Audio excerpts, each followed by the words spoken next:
दोस्तों आइए स्टार्ट करते हैं सर लेक्चर नंबर 52। ठीक है, इस लेक्चर में सर इस सॉल्यूशन को देखने से पहले आपको याद होगा हमने सर जी कहाँ तक किया था। ये क्वेश्चन नंबर 20 को हमने आपके साथ में डिस्कस किया था लास्ट वाले पार्ट में। इसके बाद हमने कहा था सर कि नेक्स्ट वीडियो को कंटिन्यू करने से पहले ये केस को पढ़ना ज़रूरी है। ठीक है, तो चलिए सर, ये भी कुछ केसेस हैं जहाँ पर रिकन्सिलेशन से रिगार्डिंग एंट्रीज करना ज़रूरी है। और यहाँ पर सर ये 2 डब्बा दिया हुआ है, इन 2 डब्बा का भी एंट्रीज जो कि हमने आपको कहा था जब डेप्रिसिएशन वाला डब्बा करवा रहे थे कि एक वो डब्बा और एक ये डब्बा, ये दोनों डब्बा आपके माइंड के डब्बा में ये फिट होना चाहिए। ठीक है, फिलहाल पर्पस के लिए। ठीक है, इसका last level of high question number है सर जी 32। ठीक है, वो हम आपके साथ डिस्कस करेंगे। तो उसी से रिगार्डिंग जब आप पहले फ़िलहाल आप सब पॉइंट्स को क्लियर करते जाइए। ये सब छोटा मोटा क्वेश्चन सर, ठीक है, जो कि इससे रिगार्डिंग है। ठीक है, तो आइए देखते हैं सर जी, केसेस पढ़ते हैं। चलिए, तो केस नंबर 2। एक तो सर इससे पहले अभी तक आपने केस 1 वगैरह पढ़ा होगा पीछे। ठीक है, केस 1 क्या था सर? केस 1 था वन रिकन्सिलेशन में आपको याद है, one disagreement in the 2 accounts because of transit item it would mean that record of transaction in one set of book। ठीक है, ये वाला मेरे भाई क्या चल रहा है सर? रिकॉन्सिलेशन चल रहा है ज़िंदगी में। ये रहा रिकॉन्सिलेशन का केस 1, जब ये ट्रांजिट आइटम के वजह से प्रॉब्लम होता था। ठीक है सर, तो हमने वहाँ पर ये देखा था सर कि 2 एंट्रीज कर लेंगे, एक तो GIT वाला और एक तो सर जी CIT वाला। ठीक है, ये वाला हमने देखा था, ये था सर जी केस 1। फिर इसके बेसिक पे हमने ये क्वेश्चन समझा। फिर आ जाइए, अब आते हैं केस नंबर 2 पर। और क्या वजह हो सकता है जिसके कारण रिकन्सिलेशन मतलब बैलेंस जो है वो मिसमैच है। ठीक है, तो देखिए वही चीज़ आगे लिखा हुआ है, डिसएग्रीमेंट वही मिसमैच होना इन 2 accounts is because of items other than transit item. Transit item तो चलिए सर ये समझ में आता है, CIT एंड GIT। ठीक है, इन दोनों के अलावा just wait,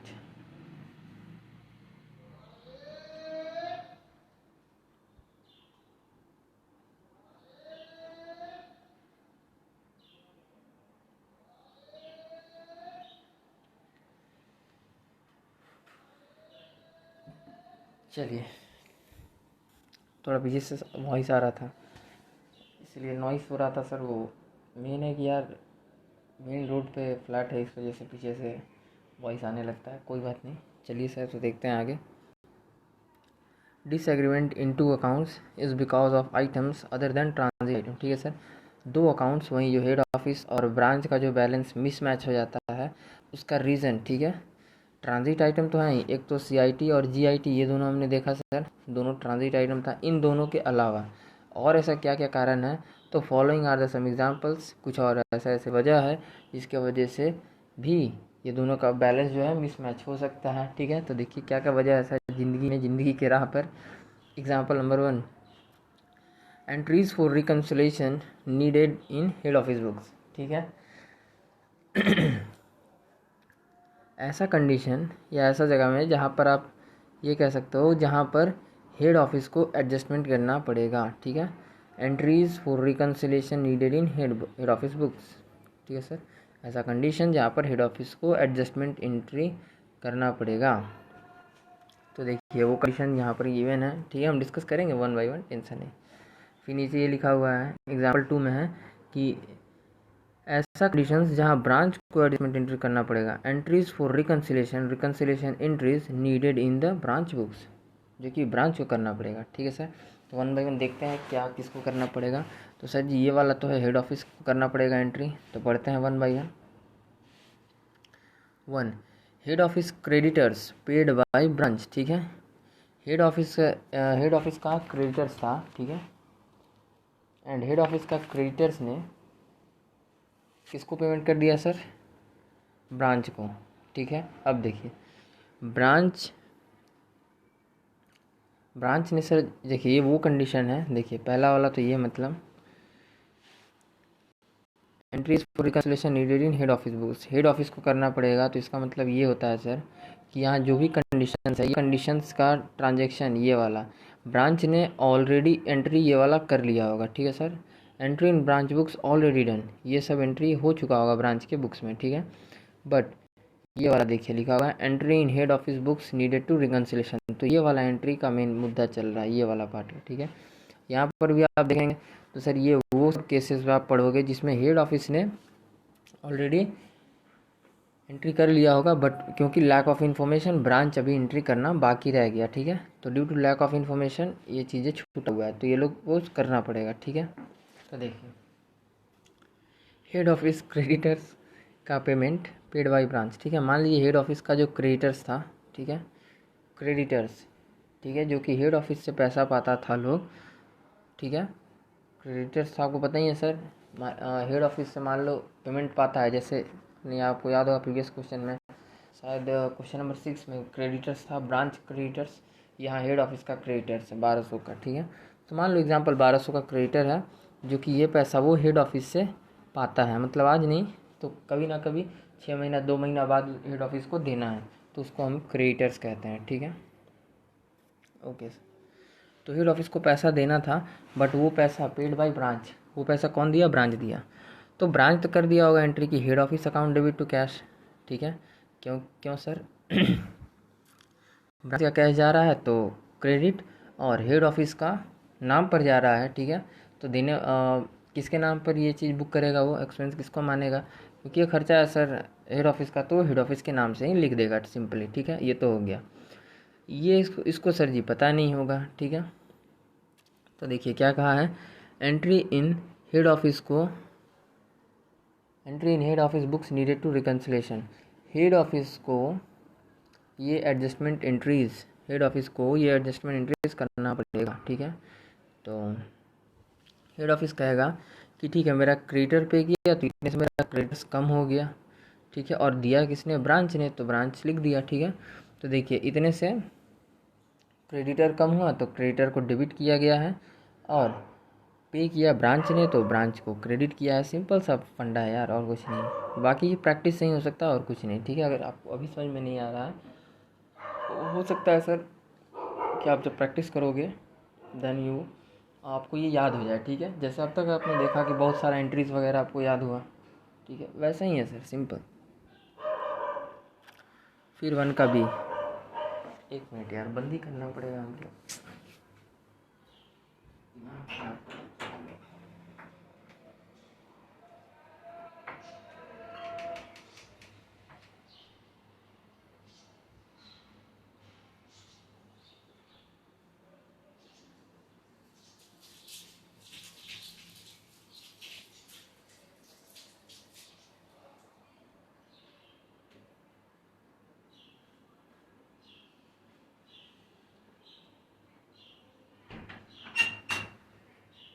Just give me 1 minute.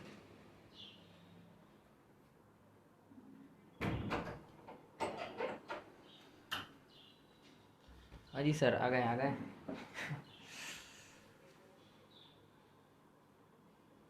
चलिए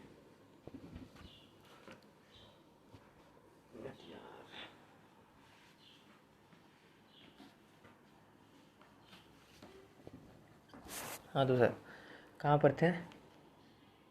पहला वाला ए हो गया, अब आते हैं बी पर। Head office debtors made payment to branch, ठीक है। अब देखिए हेड ऑफिस का डेटर्स, ठीक है, हेड ऑफिस का डेटर ने पेमेंट किया किसको सर? पेमेंट किया ब्रांच को। अब देखिए मतलब अब मान लीजिए जैसे यहाँ पर सर जी 2000 का डेटर्स था हेड ऑफिस का, तो ये पैसा किसको देता? डेटर्स मतलब पैसा जिससे पाया, मतलब पाता है। हेड ऑफिस को ये 2000 रुपये मिलने वाला था, और क्रेडिटर्स मतलब हेड ऑफिस को देना पड़ता है, ठीक है, 1200, तो वो क्रेडिटर्स था, ठीक है। तो क्रेडिटर मतलब हेड ऑफिस को देना पड़ता है, आउटफ्लो होगा, पैसा जाएगा, और डेटर्स में डेटर्स से उसको पैसा लेना है, ठीक है, लेना है क्योंकि वो पहले दे चुका था, ठीक है। तो अब वो उसका कर्जदार है, तो कर्जदार से पैसा चाहिए था हेड ऑफिस को, ठीक है। ओके सर, तो head office debtor made payment, head office का कर्जदार था, ठीक है। तो इसको बकलोलवा को पैसा किसको भेज देना था? हेड ऑफिस को। बट ये बकलोलवा का क्या ब्रांच को ला के दे दिया, तो ब्रांच कहेगा ठीक है मेरे पास क्या आ रहा है? कैश अकाउंट डेबिट, और ये है किसका? हेड ऑफिस का। तो कैश आया तो इसलिए डेबिट कर दिया, और एच ओ के बिहाफ में, ठीक है, एच ओ के बिहाफ में वो ले रहा है पेमेंट को, ठीक है, तो हेड ऑफिस को क्रेडिट कर दिया कि हाँ भाई ठीक है, ये किसका पैसा है, हेड ऑफिस का, ठीक है। तो वो समझेगा कि भाई हेड ऑफिस के नाम पर बुक कर दो फिलहाल अभी तो, ठीक है सर, तो बुक कर दिया, ठीक है। उसके बाद देखिए, अब क्योंकि हेड ऑफिस तो बकलोल बन गया, ई बकलोला बोलेगा कि अरे यार ये डेटरवा सब भी ना बकलोल है, देना था हमको, पर हमको ना दे के क्या किया, ई दे दिया ब्रांच को, ठीक है, कोई बात नहीं, ब्रांच को पकड़ो। तो ब्रांच को पकड़ के क्या करेगा, ब्रांच को डेबिट कर देगा और टू डेटर्स कर देगा, मतलब इतने अमाउंट से डेटर्स उसका कम हुआ तो सर डेटर्स को क्रेडिट कर दिया, ठीक है। और पहले जो पैसा वो डेटर से पाता था, अब वो पैसा किससे पाता है, ब्रांच से। तो पहले डेटर्स डेबिट था, ऐसा होता है ना entry sir, debtors account debit, debtors account debit to cash, ठीक है। बट क्योंकि ये डेटर ने पे कर दिया किसको, डेटर दे दिया, अब ये रहा ब्रांच को दे दिया, ठीक है सर। तो ब्रांच को दे दिया तो इस वजह से ब्रांच के पास वो पैसा है तो ब्रांच को वो डेबिट कर दिया, ठीक है। दैट इज़ पेमेंट लेना है ब्रांच से, इसलिए ब्रांच डेबिट है, ठीक है। तो ब्रांच डेबिट और डेटर क्रेडिट, इतने अमाउंट से डेटर हो गया सर जी, कम हुआ, ठीक है। ओके सर, चलिए इसके बाद क्या है आगे देखते हैं। हेड ऑफिस इनकम या rent received on behalf of head office, ठीक है, मतलब हेड ऑफिस का इनकम था और रिसीव्ड बाय ब्रांच, ठीक है। इनकम है किसका, हेड ऑफिस का, बट ब्रांच ने रिसीव किया तो ब्रांच तो सर एंट्री कर दिया होगा, ब्रांच क्या आएगा, cash account debit to head office, ठीक है, सेम वही चीज़। यस सर, पैसा डेटर से आए या कहीं इनकम के रूप में आए वो बात तो एक ही है सर। यस सर, तो बोलेगा कि भाई पैसा आया, ठीक है, तो कैश आया तो डेबिट करो, ठीक है सर, बिजनेस में, ओके। बट ये है किसका, ठीक है, तो बोलेगा बिकॉज ये हेड ऑफिस का इनकम है इसलिए हेड ऑफिस को क्रेडिट कर दो, हेड ऑफिस के नाम पर लिख दो, ठीक है, ओके। अब ये क्या बोलेगा, इस ससुरा बकलोलवा, ये कहेगा कि अब ये क्या है, हेड ऑफिस कहेगा कि देखो अब मेरे पास ये जो पैसा हमको मिलना चाहिए था, ये मेरा इनकम था, ये बकलोलवा चल गया ये गलती से ब्रांच के पास, तो हेड ऑफिस को ठीक करने के लिए क्या करेगा, वो कहेगा ठीक है branch account debit to rent account, ठीक है, मतलब सर डेबिट क्यों, ब्रांच सेम ऊपर वाला कंडीशन है, ठीक है। ब्रांच के पास है, हेड ऑफिस को ब्रांच से लेना है, ब्रांच के पास है, हेड ऑफिस को ब्रांच से लेना है, ठीक है। तो एंट्री ब्रांच अकाउंट डेबिट कर दिया, ठीक है। और टू रेंट, रेंट रिसीव्ड किया गया, ठीक है, रेंट रिसीव्ड किया गया। यहाँ जैसे आप देखिए, यहाँ पर सर क्या कहा था, डेटर्स से पैसा मिला था तो डेटर्स को क्रेडिट किया था, यहाँ क्या कह रहा है, rent receive, example rent receive, ठीक है। तो इनकम के रूप में रिसीव है तो उसी इनकम का नाम लिखा हुआ, ठीक है। तो branch account debit to income, जो भी वो इनकम होगा, ठीक है, रेंट हो चाहे कुछ भी, जिस तरह का वो होगा उस तरह से उसको सर जी लिख दिया जाएगा, ठीक है। तो फिलहाल तो यहाँ पर रेंट था एग्जाम्पल में, तो सर जी रेंट को लिख दिए, ठीक है, okay sir. Now clear, yes sir. तो रेंट रिसीव किया गया इसलिए वो चीज़ वहाँ पर लिखा हुआ है।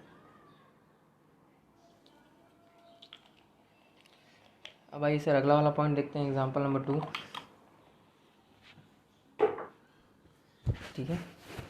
Example number 2, entries for reconciliation, entries for reconciliation needed in the branch books. अब देखिए यहाँ पर सर जी हेड ऑफिस अपने बुक्स में ऑलरेडी डन, मतलब ये फिर से करने की ज़रूरत नहीं है, ये चीज़ें हो गया होगा, ये जितना एंट्री है ये सब हेड ऑफिस ने अपने बुक्स में कर दिया। Entries in books of branch needed to reconcile, ठीक है, तो ओनली ये करने का ज़रूरत है, ठीक है, ओके सर। अब देखिए जब आप इस एंट्री को पढ़ेंगे सर तो आपको ये फील होगा कि जो चीज़ ऊपर में था ना बस वही चीज़ ऑपोजिट है, ऊपर में ब्रांच की जगह बस हेड ऑफिस लगा दो, ठीक है। अब देखिए जहाँ क्योंकि ये हेड ऑफिस एंट्री कर रहा था सर, तो यहाँ पर ब्रांच को डेबिट कर रहा था, यहाँ पर भी आप देखोगे सर, तो आप देखिए थोड़ा सा, हाँ ब्रांच डेबिट, देखिए हेड ऑफिस डेबिट और हेड ऑफिस क्रेडिट, सेम वही कंडीशन है, ठीक है। तो यही चीज़ है, ब्रांच की जगह बस हेड ऑफिस लगेगा और हेड ऑफिस की जगह सिर्फ ऊपर में ब्रांच की जगह हेड ऑफिस है, सिर्फ ऊपर में ब्रांच की जगह हेड ऑफिस है, ठीक है। देखिए ये चीज़ चेंजिंग है, एंड हेड ऑफिस की जगह ब्रांच है, ठीक है। यहाँ पर हेड ऑफिस की जगह ब्रांच है और यहाँ पर बस ये है, मतलब वही है, मतलब लॉजिक एंट्रीज का सब कुछ वही है सर जी, ठीक है। तो देखिए ब्रांच का क्रिएटर था, ठीक है, और वो पे कौन किया, हेड ऑफिस ने। तो हेड ऑफिस क्या कहेगा, देखिए आप ऊपर से मिला के सर जी आप पूरा को रिलेट कर सकते हैं, सब कुछ सेम होगा, सिर्फ थोड़ा सा चेंजिंग होगा। तो हेड ऑफिस कर रहा है तो कहेगा branch account debit to cash, ठीक है। और ब्रांच को क्या रिकन्सिलेशन एंट्री करना पड़ेगा sir, creditors account debit to head office, ठीक है। इतने से उसका क्रेडिटर कम हुआ, इतने से क्रेडिटर कम हुआ और उसका पेमेंट कौन किया, हेड ऑफिस ने, ठीक है। वही लॉजिक है सब कुछ sir. Point number B, branch debtors made payment to head office, ठीक है। ब्रांच का डेटर था, इस असूरा को ब्रांच को जाके देना था, बटी बकलवा का के जाके हेड ऑफिस को दे दिया, ठीक है। तो हेड ऑफिस कहेगा ठीक है, कैश अकाउंट डेबिट, यहाँ देख लीजिए कंपेयर करिए, cash account debit to head office था, यहाँ देखिए cash account debit to branch का। समझ रहे हैं सर, वो पैसा किसका है, ब्रांच का, रिकॉर्ड कौन कर रहा है, हेड ऑफिस। ये पैसा किसका था, हेड ऑफिस का, रिकॉर्ड कौन कर रहा था, ब्रांच। बस यही दोनों में सर जी अपोजिट पन है, ठीक है। थोड़ा समझने की ज़रूरत है, बस लॉजिक का बात है। फिर देखिए ब्रांच क्या कहेगा सर, यहाँ जो हेड ऑफिस कह रहा था, हेड ऑफिस कह रहा था branch account debit to debtors, ठीक है। अब हमको ये पैसा लेना है ब्रांच से और मेरा डेटर इतने से अब कम हो गया, ठीक है। तो यहाँ पर वो भी कहेगा कि यार अब हमको पैसा लेना है हेड ऑफिस से और मेरा डेटर इतने से कम हो गया, ठीक है, क्योंकि वो पैसा कौन रिसीव कर लिया, हेड ऑफिस ने रिसीव कर लिया, ठीक है सर। अब देखिए ब्रांच का कुछ इनकम होता है, एग्जाम्पल रेंट ही लिया गया यहाँ पर भी। तो देखिए cash account debit to head office, यहाँ देखिए cash account debit to branch, ठीक है। कैश आया बट ये है किसका, ब्रांच का, तो ब्रांच को क्रेडिट, और हेड ऑफिस और ब्रांच को क्या करना पड़ेगा, ब्रांच कहेगा ठीक है कोई बात नहीं, जैसे यहाँ पर ऊपर में देखिए, ठीक है, समझ रहे हैं सर। वैसे ही चीज़ें यहाँ पर भी कर दिया जाएगा, हेड ऑफिस अकाउंट डेबिट, ठीक है। मतलब हेड ऑफिस के पास है, ब्रांच को हेड ऑफिस से लेना है, ठीक है। अब क्योंकि ये पैसा हेड ऑफिस रिसीव कर लिया तो ब्रांच को चाहिए, तो इसलिए वो हेड ऑफिस के नाम से डेबिट कर दिया, और वो था क्या, तो रेंट था, ठीक है। तो ये सर था एंट्री। और इस क्वेश्चन को देखिए आप, क्वेश्चन यही है कि ये वाला ही लॉजिक को बस यूज़ करके यहाँ पर ये क्वेश्चन प्रैक्टिस करवाया जाएगा। तो देखिए इस लॉजिक का यूज़ करके सर आप ये ऐसे समझ सकते हो कि जैसे देखिए क्वेश्चन पढ़ते हैं, the head office book show the balance of branch account as credit. देखिए 2000 का क्रेडिट बैलेंस, ठीक है, कौन किसके ऊपर से हो रहा है सर, हेड ऑफिस के बुक्स में, ये ध्यान रखिएगा। और ब्रांच के ब्रांच का बुक्स जो है वो क्या शो कर रहा है, अकाउंट ऑफ 25,000 का क्रेडिट बैलेंस, ठीक है।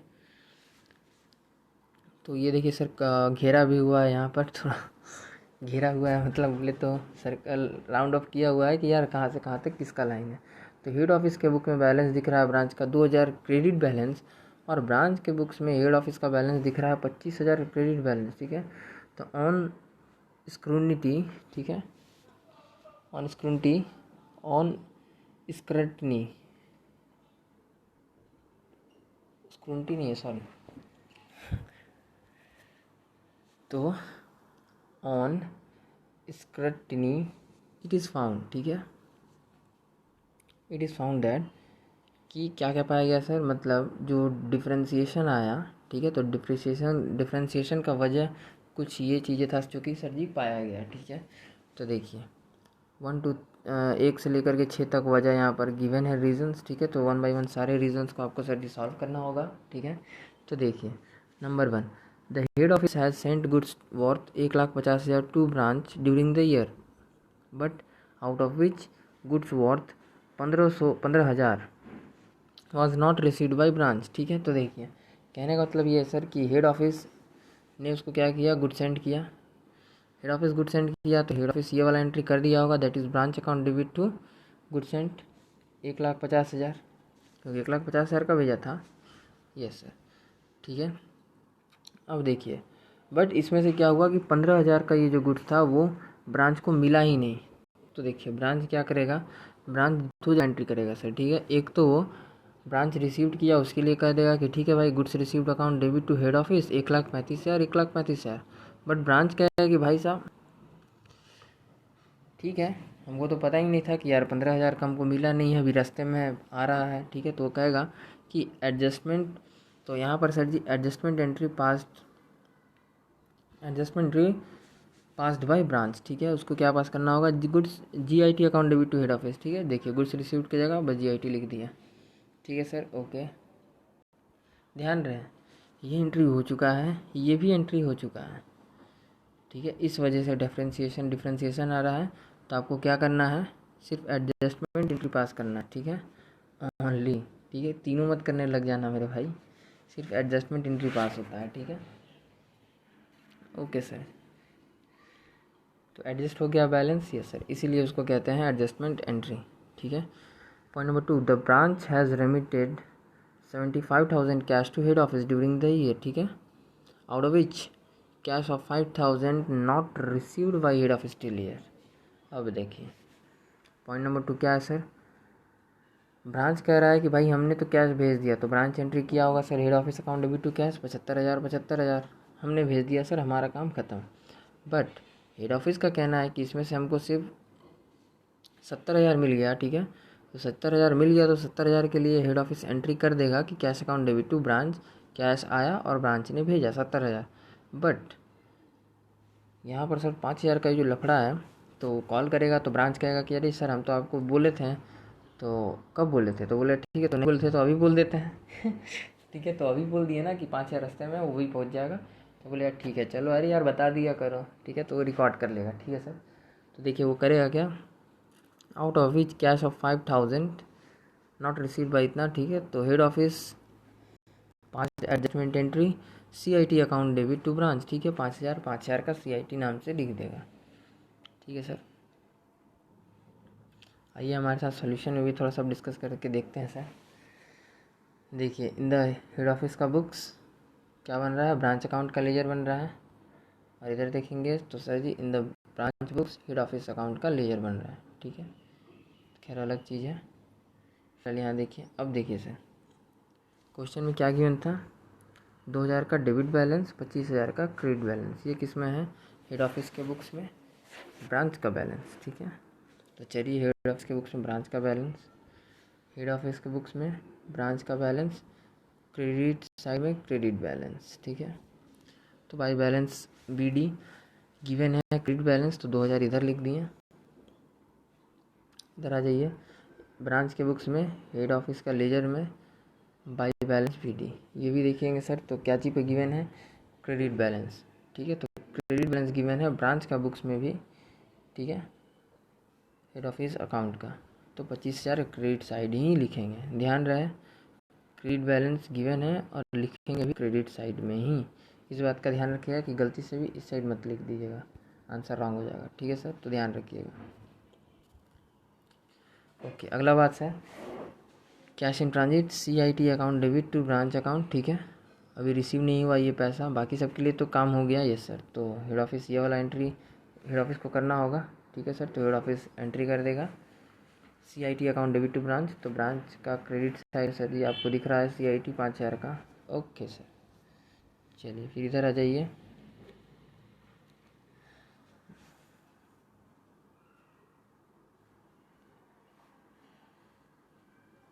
ठीक है। ये क्या हो रहा है सर, ब्रांच के बुक्स में ये एंट्री नहीं हुआ था, ब्रांच को पता ही नहीं था ये गुड्स अभी रास्ते में है, ठीक है। तो अभी गुड्स रास्ता में है, तो ये क्या किया sir, good GIT account debit to head office 15,000 कर दिया, ठीक है, GIT नाम से, ओके ठीक है, बाई गुड्स इन ट्रांजिट, और CIT का full form cash in transit, ठीक है। तो सर ये दोनों ट्रांजेक्शन आपने हमारे साथ देखा, यस सर। तो आइए और आगे कुछ डिस्कस करते हैं। देखिए आगे, branch has received 3,000 on account of interest on deposit of head office with third party. अब देखिए मतलब सर ज़िंदगी में देखिए ब्रांच ने रिसीव किया 3,000 का कैश, ठीक है। तो ब्रांच कहेगा ठीक है cash account debit to head office, ठीक है, interest on deposit, interest on deposit, तो ये क्या है सर, एक तरह से इनकम है। तो आप चलिए हमारे साथ 1 का C में ये एंट्री देखिए, 5 मिनट।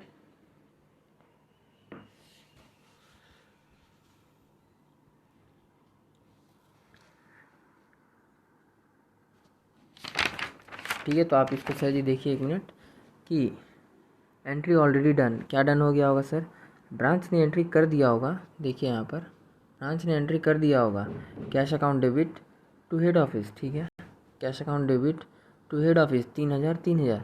ठीक है, deposit of, but head office के पास ये बात पहुँचा ही नहीं होगा, क्योंकि ये क्या है सर, इनकम एक तरह से, इंटरेस्ट ऑन डिपॉजिट। ठीक है, तो इंटरेस्ट ऑन डिपॉजिट एक तरह से क्या है सर जी, इनकम है, और ये है किसका, हेड ऑफिस का। तो हेड ऑफिस क्या कहेगा, ठीक है ब्रांच को पकड़ो, ये ससुरा रख ले मेरा पैसा।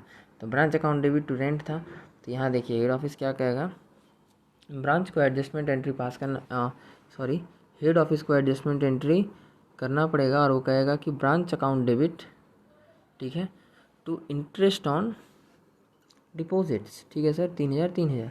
यहाँ पर रेंट एग्जाम्पल में था, यहाँ पर सर जी वो एग्जाम्पल बदली हो गया, रेंट ऑन डिपॉजिट है। ठीक है, इस वजह से यहाँ आ गया एंट्री में रेंट ऑन डिपॉजिट, और ये हेड ऑफिस को अपने बुक्स में ठीक करना पड़ेगा। ठीक है सर, ओके।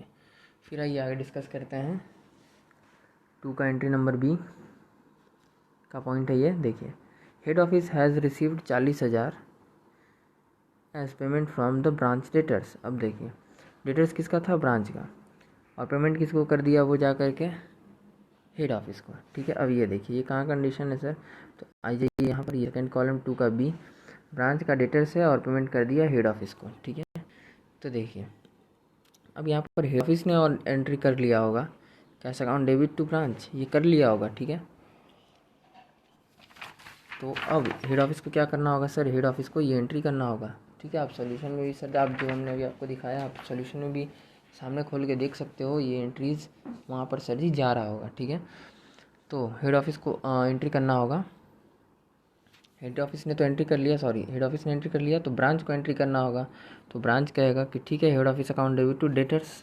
ठीक है सर, तो 40,000 के लिए ये एंट्री। तो चलिए इन दोनों का सर जी देख लेते हैं इफेक्ट कहाँ तक जा रहा है, कैसे जा रहा है ज़िंदगी में, ज़िंदगी की राह पर। तो देखिए पहला वाला तो सर जी 1 का सी, 3,000 जो रिसीव हुआ इंटरेस्ट ऑन डिपॉजिट, एंट्री क्या था, एडजस्टमेंट एंट्री, सिर्फ एडजस्टमेंट एंट्री आ रहा है। देखिए ध्यान से, ये सब एडजस्टमेंट एंट्री ही है। Branch account debit to interest on deposit, ठीक है 3,000। अभी सर पोस्टिंग कैसे की है, branch account debit to interest on deposit 3,000। ठीक है, अब इसके बाद आपने जो चौथा पॉइंट पढ़ा था सर अभी हमारे साथ, जो ब्रांच का डेटर्स था और पैसा किसको दे दिया, हेड ऑफिस को। तो head office account debit to branch debtor, अभी हमने आपके साथ एंट्री डिस्कस किया, तो head office account debit to branch debtors 40,000। ठीक है सर, करेक्ट है सर। चलिए तो आगे और 2 पॉइंट है वो भी देख लेते हैं। Head office debtors have paid 7,000। आप सर देख पा रहे होंगे कि यार देखिए ये जो ऊपर में दो, ये दोनों ट्रांजिट आइटम के वजह से प्रॉब्लम हो रहा था। ठीक है, और ये 4 ऐसा ट्रांजेक्शन है जो कि अदर देन ट्रांजिट आइटम है। ठीक है, ट्रांजिट के अलावा भी कुछ ऐसे ऐसे बातें हैं जिनके कारण रिकनसाइल करना पड़ेगा। ठीक है, तो ये 6 पॉइंट्स ऐसा है जिस 6 पॉइंट्स आपको समझना होगा जब आप रिकनसाइल करोगे तो। ठीक है सर, ओके सर। तो इसीलिए हम कह रहे थे कि ये डब्बा भी ज़रूरी है और पीछे का वो डब्बा भी ज़रूरी है। ठीक है, तो देखिए point number C, head office debtors have paid 7,000 to branch. ठीक है, अब देखिए हेड ऑफिस का डेटर्स था, ठीक है, बट वो पेड किसको किया, ब्रांच को, ब्रांच को दे दिया। ये बकलोला सब बकलोल है। ठीक है, तो अब चलिए सर इसको देखने के लिए आपको चलना होगा हमारे साथ, तो 1 का केस नंबर बी में, क्योंकि हेड ऑफिस का डेटर्स था and payment made by and made payment to branch. ठीक है, हेड ऑफिस का डेटर्स ने पेमेंट कर दिया ब्रांच को, तो ब्रांच सर यहाँ पर ऑलरेडी एंट्री कर चुका होगा। यस सर, तो ब्रांच कहेगा कि अरे भाई सुन, हम तो एंट्री कर दिए थे यार कि cash account debit to head office. तो ये बकलोला बोलेगा हेड ऑफिस तुमको बताया कहीं नहीं यार, हम भी कर देते हैं branch account debit to debtors. ठीक है, तो वो क्या कहेगा, हेड ऑफिस अपने बुक्स में एडजस्टमेंट एंट्री पास कर रहा है, branch account debit to debtors. ठीक है, 7,000, कोई प्रॉब्लम, नो सर। चलिए फिर आगे देखते हैं, branch creditors have been paid by head office to extent of 3000। ये क्या है सर ज़िंदगी में? ठीक है, तो देखिए ब्रांच के क्रेडिटर्स को ठीक है, पेमेंट कौन किया? ब्रांच का क्रेडिटर्स को हेड ऑफिस ने पेमेंट किया, पेमेंट बाय हेड ऑफिस, ठीक है, पेमेंट किया कितने का? 3000 का। ठीक है, तो देखिए ये कहेगा कि भाई हमने वो पैसा पे किया, तो आप आ जाइए टू का ए में। ठीक है, देखिए ब्रांच का creditors paid by head office. इस बॉक्स में सर जी आपको ये चारों का जुगाड़ मिल जाएगा। ठीक है, ये जो चारों पॉइंट है ना, ये चारों का जुगाड़ यहाँ है। ठीक है, हम आपको सब दिखाएंगे, जस्ट ये थोड़ा सा वेट।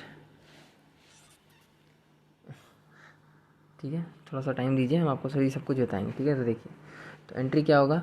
हेड ऑफिस ने तो एंट्री कर दिया होगा branch account debit to cash, but adjustment entry नहीं हुआ होगा, तो एडजस्टमेंट एंट्री ब्रांच को करना पड़ेगा creditors account debit to head office. ठीक है सर, समझ रहे हैं? Yes sir. तो देखिए हेड ऑफिस अकाउंट में एंट्री क्या है? Creditors account debit to head office. तो हेड ऑफिस के क्रेडिट साइड में बाय क्रेडिटर्स नाम से दिख रहा है आपको। ठीक है, 3000। ध्यान रखिए क्रेडिट अलग होता है, क्रेडिटर्स अलग होता है। जब आप 11-12 में होंगे तो सर जी हो सकता है आपको प्रॉब्लम आता होगा कि यार ये क्या है? क्रेडिट और डेबिट ये दोनों साइड है कि यार ये क्रेडिट साइड कहते हैं और इसको डेबिट साइड कहते हैं। क्रेडिटर्स मतलब इसको पैसा पे करना था। ठीक है, पे करना था। ठीक है, और डेटर्स मतलब होता है जिससे हमको लेना है। ठीक है, जिससे हमको लेना है। ठीक है, पैसा रिसीव करना है। ठीक है सर, तो डेटर्स से पैसा रिसीव होता है और क्रेडिटर्स को पैसा पे करना पड़ता है, उसको कहते हैं क्रेडिटर और डेटर्स। ठीक है सर, समझ गए होंगे इन दोनों वर्ड्स का मतलब, अच्छे से ध्यान रखिएगा। ठीक है सर, तो ये भी एंट्री हो गया। अब सर कुछ बचा क्या? नहीं, कुछ नहीं बचा। अब आप देख सकते हैं, अब हम आपको वो चीज़ बताते हैं जो भी हम बताने जा रहे थे। देखिए रिकनसाइल करने टाइम में 6 तरह का प्रॉब्लम, ये 6 के 6 आपके सामने डिस्कस। ठीक है, बट कुछ और प्रॉब्लम भी हो सकता है जो कि ये बॉक्स ही क्रिएट करेगा। ठीक है, 2 प्रॉब्लम ट्रांजिट वाले में तो सर जी ओनली 2 है। ठीक है, ट्रांजिट वाले में ओनली ये दोनों हैं, ट्रांजिट। ठीक है, ट्रांजिट के केस में ये CIT और GIT, बस काम खत्म। बट यहाँ पर सर जी और केसेस कुछ हो सकता है। तो ये जो 4 आप देख रहे हो ये सिर्फ 4 एंट्रीज़ का एग्जांपल था। ठीक है, इसमें से तो ये आपको 6 entry sir ji adjustment entry ध्यान में रखना पड़ेगा कि यार ये क्या होता है। ठीक है एक तो ये बात, और सर क्या, और हमने आपको प्रीवियस लेक्चर में भी कहा था, ये तो CIT और GIT वाला है। देखिए ये CIT और GIT वाला ट्रांजेक्शन्स का बात होगा इस केस 1 में। ठीक है, रिकन्सिलेशन करते टाइम। और हमने आपको कहा था सर कि ये सारी चीज़ों को आपको ध्यान रखने के लिए ये 3 चीज़ों को समझना पड़ेगा। इंटर ब्रांच ट्रांजेक्शन्स, उसका एंट्री, फिक्स्ड एसेट्स अकाउंट। ठीक है, जब अकाउंट्स को मेंटेन करेगा ब्रांच तो क्या एंट्री करेगा? हेड ऑफिस, और बुक्स ब्रांच क्या एंट्री करेगा? ठीक है, और जब फिक्स्ड एसेट्स को मेंटेन करेगा हेड ऑफिस तो हेड ऑफिस अपने बुक्स में क्या एंट्री करेगा और ब्रांच क्या एंट्री करेगा। ठीक है सर, तो ये कुछ छोटी छोटी चीज़ें हैं, ये कॉमन एक्सपेंसेस का एंट्री। ठीक है, तो ये सब चीज़ों को सर जी आपको ध्यान में रखना पड़ेगा ड्यूरिंग दिस चैप्टर, बस और कुछ नहीं है। बाकी सब सर जी सब कुछ सिंपल है। ठीक है, आगे हम शिफ्टिंग इसके बाद इस क्वेश्चन के बाद करवाएंगे। ठीक है, तो अभी तक तो हम कहा थे सर ये सारा चीज़ आपको करवा दी है। ये यहाँ से सर जी हमने वो तीनों किया, उसके बाद ये चौथा नंबर पॉइंट भी स्टार्ट किए थे, इसका भी केस 1 भी आपको बताएं। और अभी सर हम चल रहे हैं केस 2 में। ठीक है, तो अभी हम ये केस 2 में डिस्कस भी किए, ये आपके साथ में इससे एंट्री से रिगार्डिंग भी डिस्कशन हुआ। ठीक है सर, अब आ जाइए, अब और कुछ बचा नहीं तो हम क्या करेंगे सर, इसको कंप्लीट कर देंगे। ठीक है, तो देखिए ज़िंदगी में सर देखेंगे तो इधर 60,000 है, इधर 10,000, मतलब ये साइड बढ़ा, सॉरी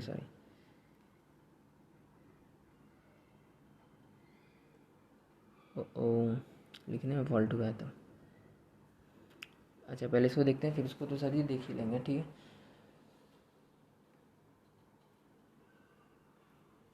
वो जल्दबाजी में लिख दिया है, 10 और 7 था।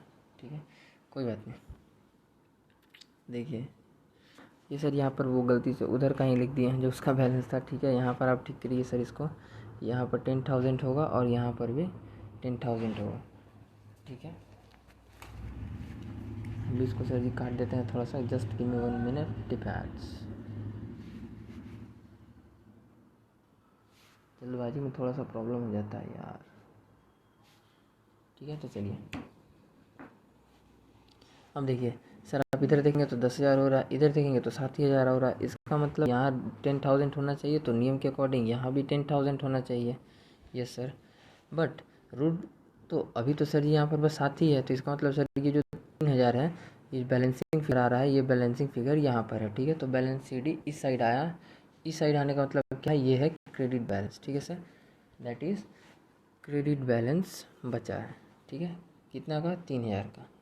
ओके, अब हेड ऑफिस का बुक्स क्या कह रहा है, अब हेड ऑफिस कह रहा है कि यार ब्रांच अकाउंट तुम्हारा मेरे बुक्स में शो हो रहा है क्रेडिट बैलेंस 3,000 का। ठीक है, तो ब्रांच बुक कहेगा ठीक है, हम भी सर आपका देखते हैं कि आपका मेरे बुक्स में क्या हालचाल है। ठीक है तो कहेगा ठीक है। तो जब आप जोड़ेंगे सर, तो ज़िंदगी में इन सारों चीज़ों को जब आप जोड़िएगा तो सर 43,000 आएगा, बट इधर ओनली 40,000 है। ठीक है, तो इस साइड बड़ा है, तो इधर बड़ा है, तो सर जी इसका मतलब इधर बैलेंसिंग फिगर बच रहा है।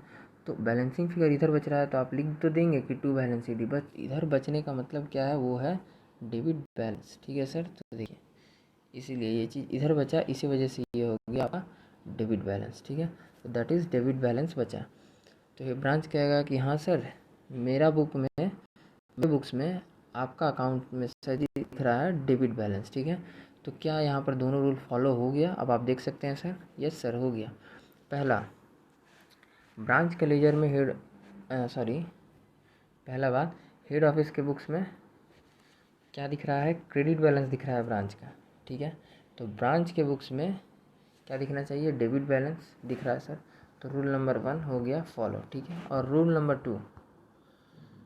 2 क्या है सर, रूल नंबर 2 ये कहता है बैलेंस दोनों का बराबर होना चाहिए। दैट इज़ यहाँ पर भी 3,000 है, और आप यहाँ देखेंगे तो सर जी यहाँ पर भी बैलेंस सी डी 3,000 है। ठीक है, बस हो गया काम खत्म। और डेबिट क्रेडिट तो है ही, रूल नंबर 1 फॉलो है, और रूल नंबर 2 भी फॉलो हो गया, दैट इज़ 3,000 भी हो गया। तो इस तरह sir because rule number 1 and rule number 2 both are follow. ठीक है, तो दोनों सर जी कंप्लीट हो गया। तो इस तरह से ये चीज़ अभी क्या हो गया, अब इसको आप कह सकते हो कि ये सर रिकनसाइल हो गया। ठीक है, तो ये था सर जी रिकनसाइल का कंसेप्ट। ठीक है, अब इस आगे वाले पार्ट में सर जी हम डिस्कस करेंगे आपके साथ में ये शिफ्टिंग का पार्ट। ठीक है, जहाँ पर हम अब ये अगला स्टेप होता है, ध्यान रखिएगा क्वेश्चन जब आप फुल फ्लेज जब हम आपको करवाएंगे सर, तो उसमें क्या होता है, पहले आपको रिकनसाइल करना पड़ता है, जो कि है आपका स्टेप नंबर 1। ठीक है, स्टेप नंबर 1 होता है रिकनसाइल। ठीक है, और स्टेप नंबर 2 होता है